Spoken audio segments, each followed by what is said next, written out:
ഈ അപ്പവും വീഞ്ഞും സൂചിപ്പിക്കുന്ന കാര്യങ്ങൾ നമുക്കൊന്ന് ഓർക്കാം.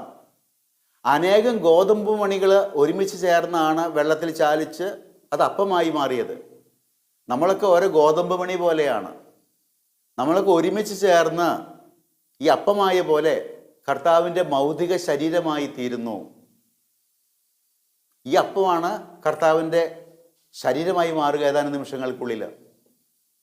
അപ്പോൾ ക്രിസ്തുവിൻ്റെ ഭൗതിക ശരീരത്തിലെ അവയവങ്ങളായി ഞാനും നിങ്ങളൊക്കെ ഈ ഗോതമ്പ് മണി പോലെയാണ്. ഒരുമിച്ച് കൂട്ടായ്മയിലായിരിക്കണം. ഈ മുന്തിരിച്ചാറ്, അനേകം മുന്തിരിപ്പഴങ്ങളും ഞെക്കിപ്പിഴിഞ്ഞ് മുന്തിരിച്ചാറെടുത്ത് അതാണ് വീഞ്ഞായിട്ട് മാറുന്നത്. അതാണ് കർത്താവിൻ്റെ രക്തമായി തീരുന്നത്. ഈ മുന്തിരിപ്പഴങ്ങൾ പോലെയാണ് നമ്മളൊക്കെ. ഈ ഞെക്കലും പിഴിയിലൊക്കെ കിട്ടും, സഹനങ്ങളുണ്ടാവും ജീവിതത്തിൽ. ആ സഹനങ്ങളൊക്കെ ഏറ്റെടുത്ത് നമ്മൾ ഒരുമിച്ച് കൂട്ടായ്മയിൽ കർത്താവിൻ്റെ ഭൗതിക ശരീരത്തിലെ ഭാഗമായി തീരുന്നു.